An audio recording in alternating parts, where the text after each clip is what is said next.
The organ carried a hymn, heavy with grief. Then the scrape of porcelain against wood cut through the silence, a cake beside my chair. The sound didn't belong. Not in that chapel. Not in that moment. A low C chord from the pipe organ pressed against my spine like the weight of an old memory. The notes trembled, not from emotion, but from age. Our local funeral home in Topeka, Kansas, hadn't tuned that organ since Reagan was president. Still, it carried the hymn like a final breath. Then came the scrape. Porcelain against the polished oak pew bench, a plate, a fork, a slice of cake, vanilla with thick white frosting placed precisely beside my chair. I didn't look up. Not at first. The priest was halfway through the eulogy. Words about my wife, Mary Ellen, that barely brushed who she really was. Kind, devoted, beloved. Words you can print in a church bulletin, not ones that hold weight when your bones are hollow. Next to me, my son's fingers slid back into his lap. I could hear the rustle of his cufflink against his slacks. The scrape wasn't an accident. He meant for me to hear it. He meant for them all to hear it. Before we continue, please subscribe to the channel and let us know where you're listening from in the comments. My name is Carl. I'm 72 years old. And this is what really happened. The first time I held Mary Ellen's hand was inside a Waffle House off I-35, back in '77. She had eggs on her lip and didn't care. That's how I knew. The memory is sharp as glass. Yellow linoleum floors, coffee that tasted like burnt motor oil, the smell of bacon grease thick enough to cling to your coat. I had been passing through on my way to a roofing job, and she was there in a red jacket with the sleeves pushed up, laughing with a waitress like they'd known each other for years. She had no idea who I was, but when I passed her a napkin, she didn't blush, didn't apologize, just grinned, wiped her lip, and said, "Guess I'm not much of a lady." I told her she was better than that. We raised a boy in the kind of house that knew windstorms in Sears catalogs. The kind with wallpaper seams you could trace during thunderstorms when the power flickered out. Not wealthy, not poor. We made it work. She clipped coupons. I fixed everything twice before admitting I couldn't fix it at all. Our son Tyler never wanted for anything, even when we should have told him no more often. He was 8 when Mary Ellen sold her mother's pearls to pay for his braces. I still remember the way she laid them on the jeweler's velvet cloth. Hands steady, face soft. She said better he smiles without shame. 15 when she cleaned motel rooms after her nursing shift to afford his drum lessons. I can still picture her slipping in the back door after midnight, hair smelling of bleach and stale soap, too tired to eat, but she'd sit by his door anyway, listening to him practice until he fell asleep. And 35 when he asked her to co-sign on a business loan we both knew he'd default on. The loan, $48,000 from a local bank, wasn't for a startup or a down payment. It was for a whiskey bar in Wichita. He called it a legacy move. She believed in him. I didn't. By the time he walked out of her hospital room for the last time, he hadn't spoken to me in 6 months. Said I was too controlling and emotionally unavailable. He was probably right. But Mary Ellen still called him every Sunday, right up until her voice gave out. I can hear the rasp of it even now, those last weeks. Weak but warm. Always asking, "How's my boy?" She'd passed 3 days earlier, pancreatic cancer, quiet, quick, unfair. The funeral was held at St. Thomas on Jackson Street. Old pews, pale blue windows that filtered the light into something cold and merciless. Smelled like candle wax, mildew, and the faint tang of brass polish. I wore the suit she bought me from Kohl's 6 Christmases ago, navy blue, too stiff in the shoulders. Still had the tag tucked in the pocket, crinkled with her handwriting. My handsome man. I found that note the morning of the service. Didn't tell anyone. Slid it back into the pocket like armor. Didn't say much of anything, really. But when I saw that cake placed beside my chair, not during the reception, not after the closing hymn, but during her funeral, something in me broke that I hadn't even known was cracked. Tyler leaned in, quiet, low, careful not to disturb the eulogy. "Tyler, it's what she would have wanted, Dad. A little celebration." I didn't turn to him. I didn't blink. The cake sat there, thick white frosting, a single plastic fork, and a pink rosebud piped into the corner like some mock wedding topper. People noticed. The older ladies from Mary Ellen's church guild looked sideways, their mouths tightened, some whispered behind hymnals, the thin paper fluttering with their breath. The pastor stumbled briefly on his next line, eyes flicking down at the cake, then back at me. I let it sit. untouched. In Kansas, grief is a quiet thing. You don't throw scenes at funerals. You don't call out your own flesh and blood in front of church folk. But you don't forget either. The whispers grew louder after the recessional. Outside, the sky hung gray over the cemetery hill, the kind of gray that presses down on your lungs. The funeral director, neat in his black suit, pointed people toward the row of black Lincolns parked at the curb. But a group stayed back near the chapel doors, huddled against the wind. They weren't talking about Mary Ellen anymore. They were talking about the cake. "The nerve of it," one said, adjusting her coat collar. "During the service?" another whispered, hand tight on her husband's arm. I stood by the doorway, still hadn't touched the cake, still hadn't spoken to my son. But I watched as he laughed too loudly with his cousin, as he adjusted his jacket like a man unbothered by grief, as he pulled out his phone and snapped a photo of the casket like a souvenir. Tyler had always known how to stage things. He had no idea I knew how to let them fall apart. Later that evening, after the burial, the family gathered back at the house, the kind of gathering you can smell before you open the door. Casseroles lined the countertop, plastic wrap fogging from the steam. A bowl of ambrosia salad glistened untouched under the kitchen light, marshmallows sagging. The neighbors brought over a Costco rotisserie chicken, still warm, the skin slick with grease. Tyler arrived last, wearing the same smug grin he used to flash after skipping school and getting away with it. He carried himself like he was walking into a business mixer, not a grieving home. He set the same cake, now minus the plate, on the kitchen table. "Tyler, dessert anyone? You should try it, Dad. It's light. She would have loved it." That time, I looked him in the eye. Me, "You didn't bring that for her." Tyler, "Of course I did."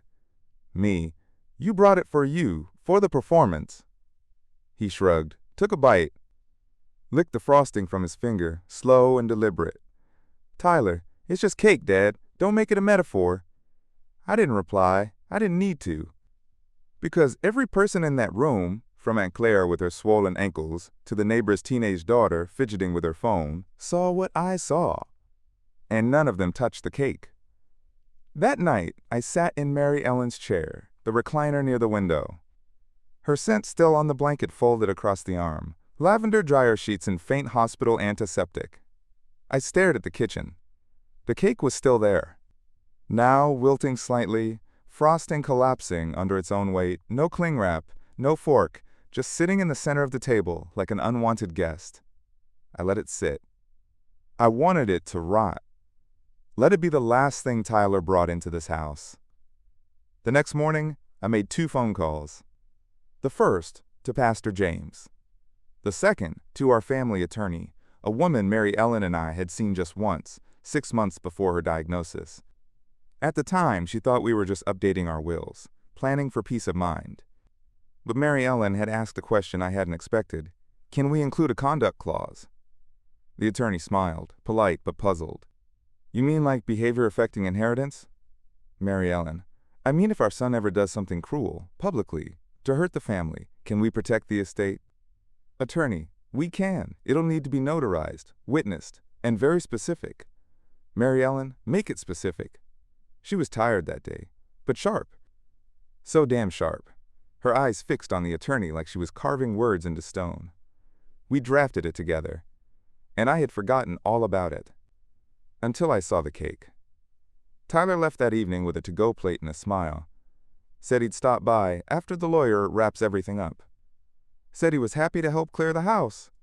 Said he was already eyeing a spot near Dallas, bigger than this. I watched his taillights disappear down the gravel drive. Then I turned on the kitchen light, picked up the cake, and placed it gently in a Ziploc bag. Slid it into the freezer. I had a feeling it might come in handy. The next morning, the house smelled like dust and distant perfume. It was faint.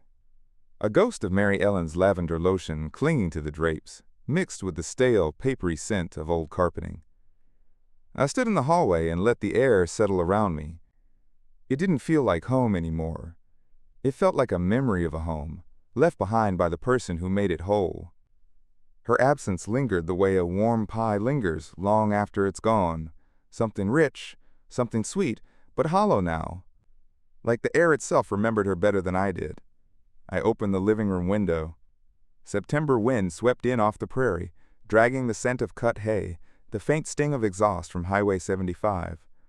The curtain lifted and fell with the breeze. It sounded almost like breathing. For a second, I let myself believe it was hers. I sat down at the coffee table with a yellow legal pad, drew the first line with a shaky pen, began writing names. Not condolences, not thank you, notes. Names. People who had seen the cake. Not just seen it, noticed it, registered it, reacted in the moment.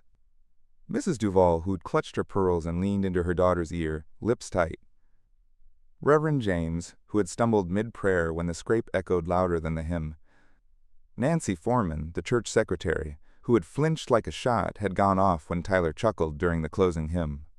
One by one, I listed them, my hand steady, my chest hollow. I wasn't building a case. Not yet. But I was counting witnesses. That's how we survive in Kansas. Not by shouting, not by chasing storms.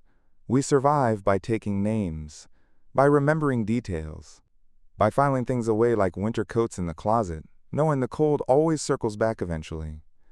By noon, casseroles had turned cold, their once steaming lids fogged now with condensation. The living room, once crowded with quiet voices and polite murmurs, emptied into silence. One by one, neighbors left, doors shut, tires rolled off down the gravel road. The house sighed back into stillness. Then the phone rang. I almost let it go to voicemail, but the voice on the other end carried too much weight to ignore. Pastor James.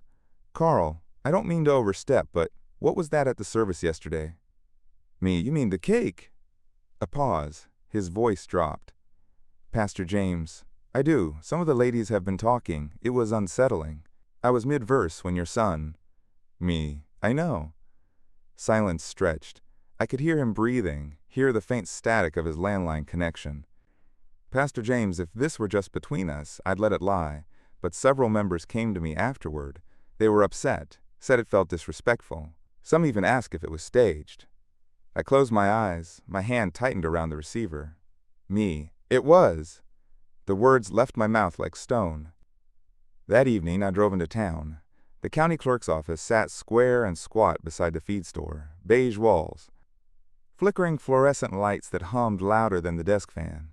The receptionist looked barely out of high school. Her badge read, Summer, glitter pen ink curling the letters.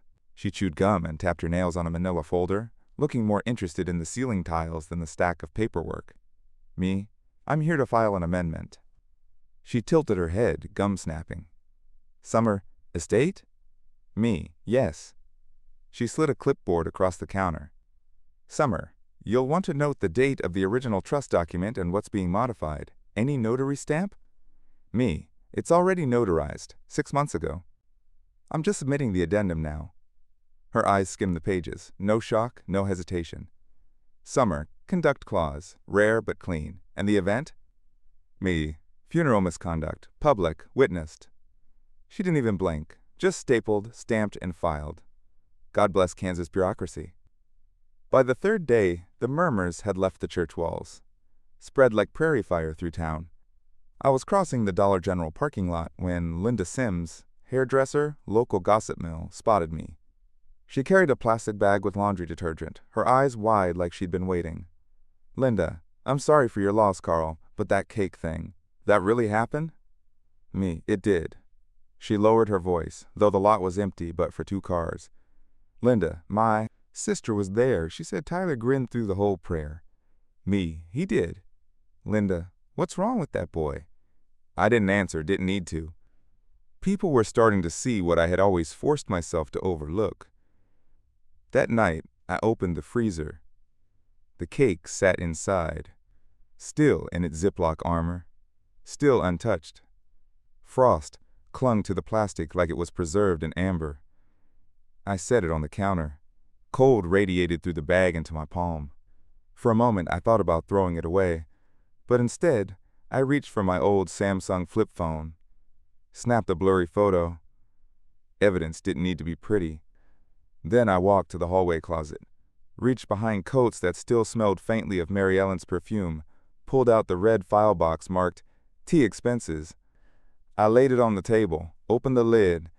Inside were records, neat, damning. Every dollar Mary Ellen had funneled into his failed ventures. Loan agreements with his shaky signature, default notices stamped in red, her co-signed checkbook littered with NSF slips from Wichita Credit Union. And tucked in the back, a letter, hand-scrawled, her handwriting unmistakable, dated the week before her diagnosis. "Tyler, please come see me. I miss you." "Love, Mom." He never replied. Instead, he'd gone to Lake of the Ozarks, posted photos online, jet skis, bourbon glasses, grinning with a woman half his age. His new girlfriend hadn't shown up to the funeral, but she'd sent flowers from a chain florist in Fort Worth. I stacked everything neatly into a large legal envelope, wrote the label slow, deliberate. Conduct evidence, trust review. Then I dialed Marlene, Mary Ellen's best friend, poker partner, the one woman who had known her nearly as well as I had. "Me, can I ask a favor?" Marlene, "Anything." Me, "Did you see what Tyler did at the service?" Marlene, "You mean the cake?" Me, "Yes." Her voice snapped sharp. Marlene, "Saw it, heard it, wanted to slap him." Me, "Would you write that down?" Not a pause, not even a sigh. Marlene, "I'll bring it tomorrow." By the weekend, 4 written statements sat on my desk. Marlene, Reverend James, Nancy Foreman, and Stephanie, Mrs. Duval's daughter, who had leaned in and watched closely. Each note was different, but all carried the same heart, the scrape, the laugh, the clink of a fork, the shock, the humiliation. Stephanie's was the shortest, just 1 paragraph. I thought it was a joke at first. Then I saw Mr. Landry's face. He didn't flinch, didn't even blink. That's when I realized it was real. I slid each statement into a folder, labeled it Character and Witness Accounts, filed it beside the frozen cake. The quietest lawsuit ever built. On Monday morning, he returned. Tyler, unannounced as always. His truck parked crooked in the driveway, still running, tailpipe coughing gray. He walked in without knocking, keys jangling at his side like he owned the place. "Tyler, hey Dad, just wanted to check in. Got the realtor on hold, so thought I'd see how you're holding up." Me, "You're early." "Tyler, you mean eager. Got a lot to sort through, right?" He strolled into the kitchen like he'd grown up there yesterday, opened the fridge, stood there, staring at the empty shelf. "Tyler, where's the cake?" Me, "Frozen." "Tyler, you didn't eat it?" Me, "No." He turned, grin curling, the same grin he wore at 12 after lying about homework. Tyler, "Keem on, Dad, don't be dramatic." Me, "Neither was the clause." His face twitched, small, quick, but I saw it. Tyler, "What clause?" Me, "The one your mother wrote, the one you gave me cause to activate." His grin fell away. Me, "It's been filed, with testimony, with dates, with photos." Tyler, "You can't be serious." Me, "Your mother was." He laughed, high-pitched, bitter. Tyler, "You disinherit your only son over a piece of cake?" Me, "No." I stepped closer, my voice steady. Me, "Over cruelty, over mockery, over public disgrace. The cake was just the frosting." He stared at me like he didn't recognize the man standing in front of him. Tyler, "You're bluffing." Me, "Try me." He stormed out, slammed the front door so hard the trim cracked, paint splintering down the frame. Didn't call the next day. Didn't text. But I knew he'd be back. That's the thing about entitled men. They always circle back. Because deep down, they still believe they're owed something, even after they've made their mother's funeral into a punchline. The next time I saw Tyler was 3 days later, back in the chapel. Not for a service, not for Mary Ellen, for a meeting. He'd requested it through Pastor James. Said he wanted neutral ground. Said he'd apologize if needed. Said he just wanted clarity. That morning, Topeka sky hung low with clouds so thick they erased the steeples. A damp iron smell rode the air, as if the whole town had been pressed under a wet skillet. Inside the sanctuary, the light slanted through dusty stained glass, casting the pews in pale greens and muted reds. The glass saints looked tired. The scent of old wood and extinguished wax held the room together, as if smell were the last usher on duty. I was already seated when Tyler arrived. I heard him first, That particular heel click he never learned to soften, then the soft slap of loafers with one loose sole. He walked down the center aisle like he owned it, too casual, like a man entering a bank to negotiate a rate. His dress shirt was untucked at the back, a stubborn inch that said he dressed in a hurry or didn't care which. Loafers scuffed. That same fake humility on his face I'd seen when he was 12 and broke the neighbor's window with a baseball. Not sorry, just sorry he got caught. He paused halfway, glanced at the altar like he might nod to it, then thought better of the gesture. He slid into the pew across from mine, close, but not beside me. Close enough that I could hear the tiny click of his tongue against his teeth. A tell. Pastor James sat in the middle, hands folded, neutral as stone. He had a yellow legal pad on his lap, but no pen, a choice. Pastor James, thank you both for agreeing to meet. Me, I didn't agree. I showed up. Tyler smirked, shrugged.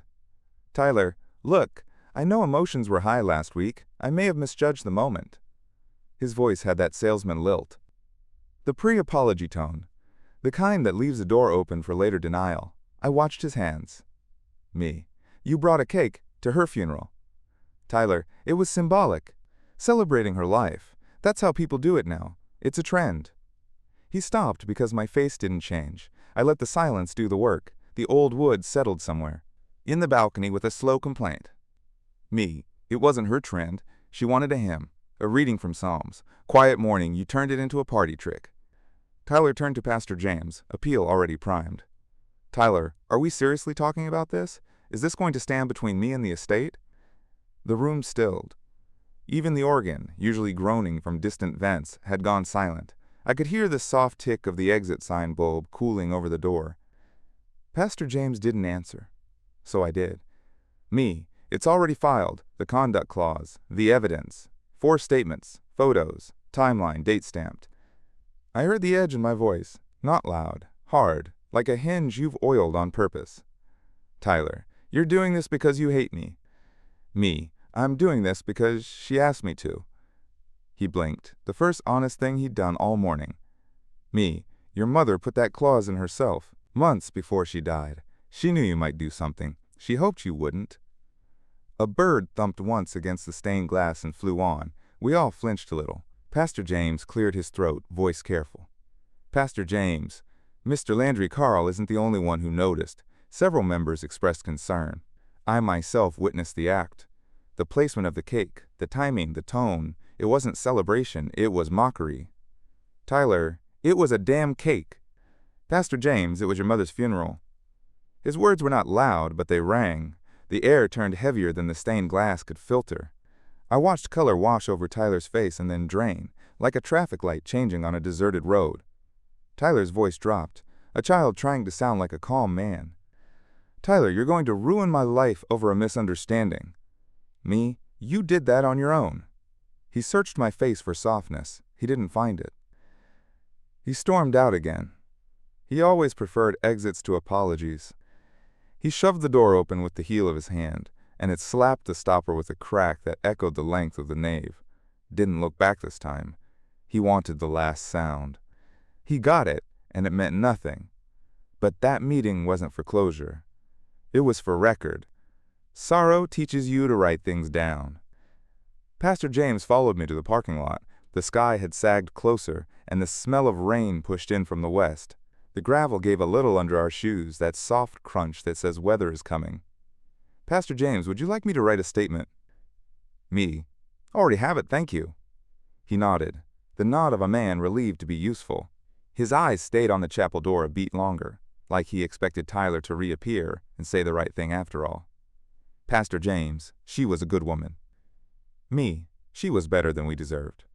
We stood there a moment, 2 men in black coats between a church and a storm. That night, I mailed the final affidavit to our attorney. I drove to the post office just before closing. The fluorescent lights hummed over scuffed tile. The clerk, a woman with a bandage on her finger and a pencil stuck behind her ear, weighed the envelope like it carried something heavier than paper. Stamped. Certified. Tracked. I watched each action. Stamp. Peel. Press.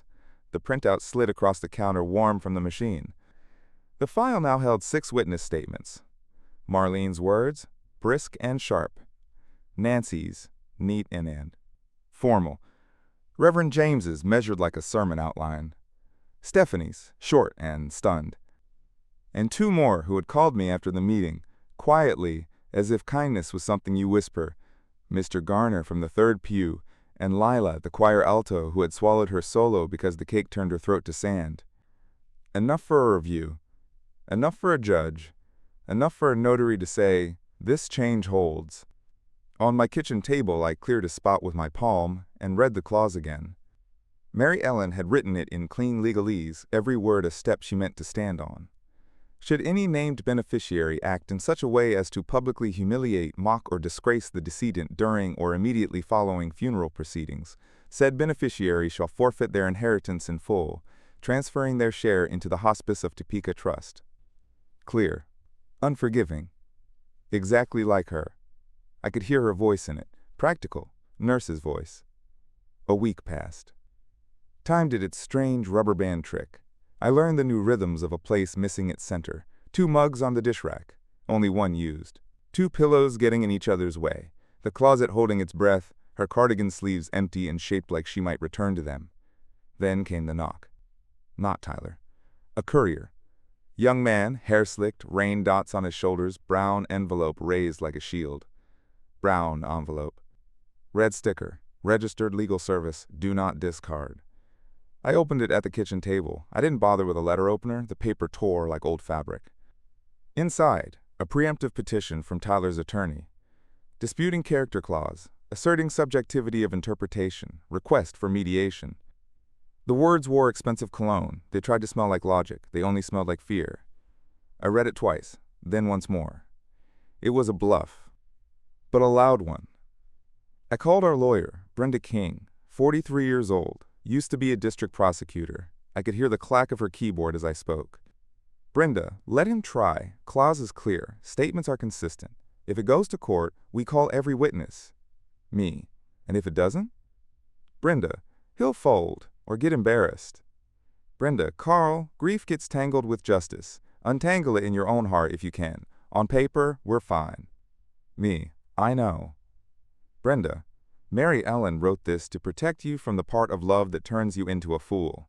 Me, I know. I hung up and let the quiet grow again. That Sunday the cake was still in the freezer, next to the frozen peas, behind a bag of ice that had melted and refrozen into a single cloudy brick. I pulled the Ziploc free. Frost squeaked under my grip. I set it on the table again. Same spot as before. The wood had a faint white ring where the cold had sat the last time. Turned the kitchen light on. Let it thaw. Just long enough. I watched beads of condensation bloom along the plastic. Then I boxed it, carefully, wrapped it in wax paper. Sealed the container so the smell wouldn't travel, though it had never been opened. Added a note on an index card in my blocky print. Still untouched. Still telling the truth. I drove to the post office and stood in line behind a man mailing seeds and a grandmother sending a birthday package with confetti tape. The clerk raised one eyebrow at the address. She weighed the bucks. I paid extra for speed. I mailed it to Tyler. With tracking. Signature required. The receipt curled warm into my palm. Then I went home. I didn't hear from him for 5 days.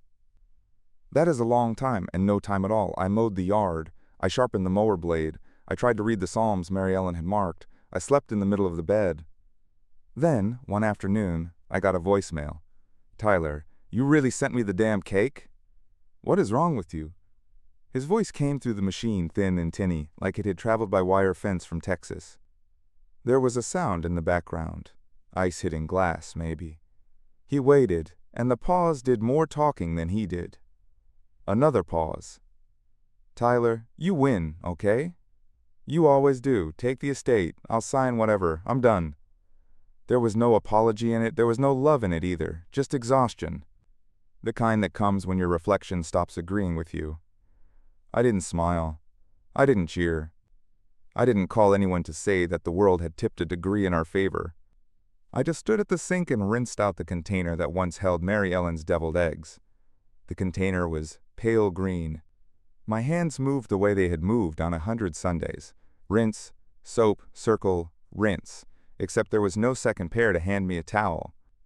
The kitchen light hummed overhead, a long, low note, the fluorescent kind you hear only when your heart is finally quiet enough. Outside, the Kansas wind picked up, rattling the wind chimes she'd hung from the porch beam 20 years ago. The chimes sang a simple tune, 4 notes, then 4 again. The final note of that hymn still lingered in my ears. The scrape of porcelain. The weight of silence. The sanctity of the moment. And the way it all turned, not because I shouted, not because I struck, but because I let him show the world who he really was. Because sometimes the only thing you have to do is set the stage and stand back. I dried the container, set it upside down on the rack to shed the last drops. Turned off the kitchen light. The house held still around me, not angry, not triumphant. Just a room that understood what had been decided. The sun rose flat and wide over the plains that Monday. The light was pale at first, the kind of light that doesn't warm but exposes. A wash of colorless day spilled across the fields, touched the gravel drive, slid across the counters inside the kitchen. It caught the rim of the coffee pot, the edge of the sink, the neat stack of legal folders I'd left untouched the night before.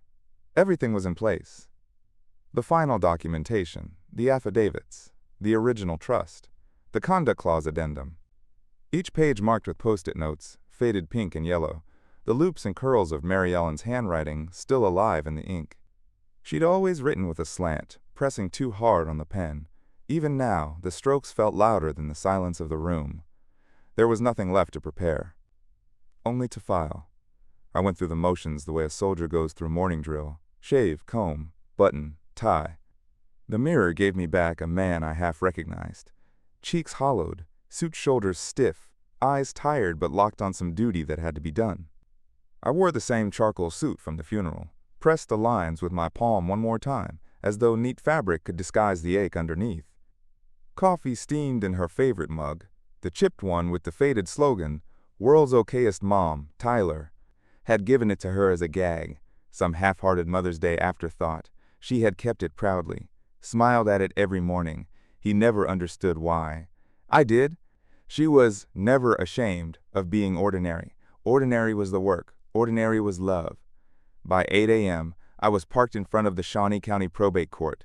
The building squatted on the corner like a tired bookend, wide steps, bronze railings dulled by years of palms, an American flag that cracked once in the prairie wind. Brenda King met me on the courthouse steps, gray blazer, dark hair pulled back tight, a woman who never looked like she belonged anywhere but in control. "Brenda, you sure you want to be here in person?" Me, she deserved it. She studied me for a second, no smile, just a small nod that meant, "Then let's do it." We walked past the bronze seal set into the tiled floor, down the marbled hallway that echoed each step, into hearing room 2B. Inside, fluorescent lights buzzed their thin hymn. Stiff chairs lined paneled walls, each one empty. The air smelled faintly of lemon polish and stale air conditioning. A bailiff with a crooked tie nodded at us as if to say, "I've seen stranger things than grief in this room." At the far end stood a long oak table. At the center of it, a single folder, case number stamped in red. Number 23, petabyte, 716, the estate of Mary Ellen Landry. Brenda placed her briefcase on the table, opened it, pulled out a stack thick enough to stand by itself. Me, all of it? Brenda, all of it. Her voice didn't waver. She slid the stack toward the clerk, who adjusted his glasses and began leafing through the contents. The notarized conduct clause. 6 sworn witness statements. A printed screenshot of Tyler's social media post, captioned beneath the photo of the cake at her funeral, death and dessert. She would have wanted it sweet. A copy of the certified mailing receipt with his own signature, proof he'd accepted delivery of the frozen slice. And finally, Mary Ellen's handwritten note. Initialed, dated, plain and firm. No celebration at my funeral, just grace, quiet, and a hymn. The clerk's eyes lingered on that last page. "Clerk, this is compelling." "Brenda, it's final." The clerk closed the folder, stamped the file with a dull thud that echoed across the empty room. 3 days later, we got the call. "Clerk, the amendment's been certified. You'll receive the order in 7 to 10 business days. Conduct clause upheld. Transfer of Tyler Landry's share approved. I thanked him, hung up, didn't say another word. Then I sat in her recliner, pressed my hands against the worn arms where her fingers had left faint grooves in the fabric, and exhaled. It felt like something had been unclenched in the bones. The letter arrived in the mail the following Tuesday. Plain envelope. Legal letterhead. Final ruling. Per Section 4C of the amended trust, and based on sufficient witness evidence and behavioral documentation, beneficiary Tyler Landry is disqualified due to conduct in direct violation of decedent's funeral wishes and publicly demonstrated cruelty. Share redirected to Shawnee County Hospice Foundation, per the decedent's designated alternate clause. Signed, sealed, filed. I placed the letter on the mantel beside the urn. Her urn was simple pewter, no ornament. She never wanted marble or gold leaf. Just a vessel, plain as rainwater. No fanfare, no glee, just closure. That Friday, the phone rang again. A voice I didn't recognize at first, gentle, with the soft patience of someone used to tending the weak. Linda, Mr. Landry, this is Linda, a nurse with the Shawnee County Hospice. I just wanted to say thank you. Your wife's donation. It'll fund 3 new beds and medication for 6 months. Me, she'd be glad. Linda, most people don't think to do something like this. Me, she always thought past herself. There was a pause. The kind of pause that comes when a memory pushes against a throat. Then Linda added something I hadn't expected. Linda, we had her here too, just for her last few days. Quiet woman. But she asked me something I've never forgotten. Me, what was that? Linda, she asked me if grief had a sound. The question pierced me like a nail. I closed my eyes. Me, what did you say? Linda, I said I didn't know. My voice broke low. Me, it does. Linda, what does it sound like? Me, porcelain on oak. The silence stretched between us. Then she whispered, I'll remember that. Tyler tried once more. Not in person, not by phone. A letter. Not handwritten, printed. Cold ink on white paper. No, dear Dad, no apology, just a bulleted list of assets he claimed were owed. A lawn tractor. A coin collection. One of Mary Ellen's quilts, promised to him in passing years ago. I boxed them all, one by one, folded the quilt tight, packed the coins, taped the box shut. Mailed them FedEx. I slipped the note on top of the pile. 4 words. You're owed nothing, but you'll get what you deserve. 2 weeks later, I drove out to the cemetery. It was early, windless. The morning still held its breath. The grass around the new headstone was raw, dirt still unsettled, the earth not yet healed from the digging. I carried nothing but the final letter, folded, sealed. No flowers, she never liked cut flowers. Said they looked like a bribe to the grave. I crouched down, placed the letter beneath the vase. My knees cracked in protest, but I stayed there long enough to press my hand against the cool stone. A single line at the top of the letter read, It's done, Mary. I walked back to the truck, gravel crunching beneath my shoes, climbed inside, closed the door, sat there with the engine off, letting the silence thicken until it felt like a blanket. Before I drove away, I glanced at the passenger seat. The envelope from the court still rested there, edges curling from my handling. The court had returned the original clause as part of the documentation package. On the back, in faint pencil, almost erased by time, was a note I hadn't seen before. Mary Ellen's handwriting, small, almost playful. If he laughs while I'm gone, let the law laugh back. I sat there until the horizon blurred. The law had laughed back. But I still wished she were here to hear it. The morning we lowered Mary Ellen's coffin into the ground, the wind stilled. No rustle of leaves. No bird call. Just the soft creak of rope through pulley and the dull, heavy thud of dirt striking the wooden lid. Each shovelful landed like punctuation. Final, unarguable. I stood beside the grave in my black coat, the same one I wore when we married in the county courthouse back in '79. I hadn't pulled it out often since then. Still fit, still sharp. She always said I looked like a lawyer in it, even though I was just a diesel mechanic from Topeka. The pastor's voice carried across the cemetery, steady, worn smooth by years of repetition. The Lord is my shepherd, I shall not want. The others followed with amazing grace. The hymn rose unevenly, some voices cracking, some fading. Mine stayed silent. My throat had nothing left to give. Tyler wasn't there. His name had already been erased from the obituary. No beloved son, no mention at all. Just the plain truth. Mary Ellen, survived by her husband Carl? I hadn't told anyone to do that. When the paper called to ask for final edits, the clerk on the other end waited politely. I paused. Then I said the words that closed the door forever. She had no surviving children to list. The clerk didn't question me, just typed, just said, "Understood." And that was that. The gravediggers worked without ceremony, boots pressing into soft dirt, shovels clinking against stone. Their movements were practiced, almost reverent. When the last mound of soil covered her, one of them lifted his cap, gave me a single nod, the kind of nod men give when words are unnecessary. It was done. She was home. Later that day, I stopped by the attorney's office for one last signature. Brenda's office smelled faintly of coffee and paper dust. She slid a thick packet across her desk toward me. "Brenda, this is the finalized trust statement. Your name, the hospice as secondary beneficiary. Tyler Landry marked here." Her pen tapped the bottom of the page. "Brenda, as formally disqualified under the Conduct Clause, paragraph 4.3b. The clause Mary Ellen had insisted on. The clause he had mocked himself into. I signed, ink scratching across the paper like a slow exhale. Me, so that's it. Brenda closed the folder, smoothed it flat with her palm, looked at me with that mix of firmness and pity that lawyers wear when they know they've done the right thing but can't touch the ache it leaves behind. "Brenda, that's it." She let the words settle, then softer. "Brenda, Mary Ellen would be proud." The lump rose in my throat. I swallowed hard, but it didn't move. My voice came out cracked, but certain. "Me, she always knew how to end a story." A week passed. Then another.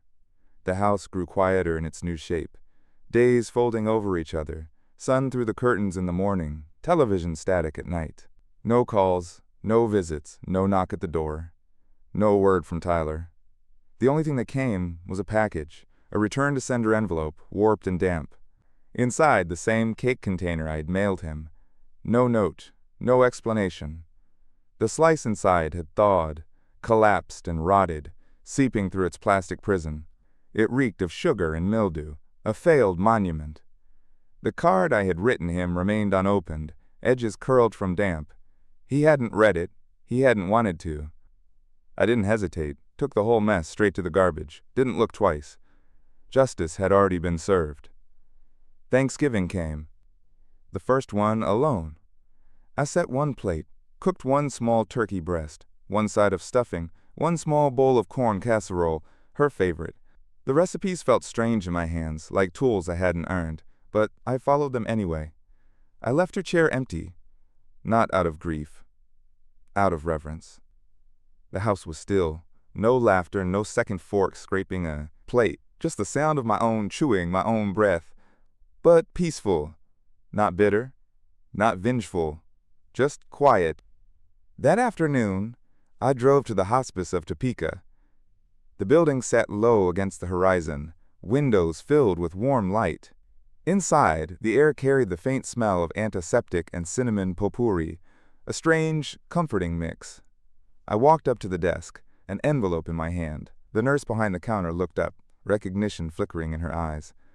"Nurse, Mr. Landry, I remember your wife." She always smiled, even when she was too weak to hold her head up. Me. "Yeah, that's her." The nurse leaned forward, voice softening. "Nurse, she used to tell us stories about her son, about the cake she was going to bake for his wedding someday." The floor shifted under me, my breath caught. Me. She always wanted a reason to believe in him. The nurse smiled gently. "Nurse, she didn't give up." Me. "I know." I slid the envelope across the counter. Me. "Make sure someone gets a warm blanket, and real mashed potatoes, not powdered." Her eyes watered. She nodded firmly. Nurse. "Will do, Mr. Landry." Back home, I sank into her recliner. The indent of her body still pressed into the cushions, the blanket still draped over the arm. The wind had picked up outside. The chimes on the porch sang a scattered melody, like distant laughter carried through metal pipes. I looked at the empty kitchen table, then toward the freezer. No cake. Not anymore. The counter was clear. The will was final. The son was exposed. The inheritance rerouted. Mary Ellen's last wish fulfilled. Some people think revenge has to be loud, messy, explosive. But real revenge? It's silent. It's watching the person who tried to humiliate you vanish into the space they emptied themselves, watching them stumble into their own absence. No need to shout. Just let them fall into the hole they dug, fork in hand. I never touched that cake, and I never will. If this story struck a chord, hit like, subscribe, and tell me what you think in the comments.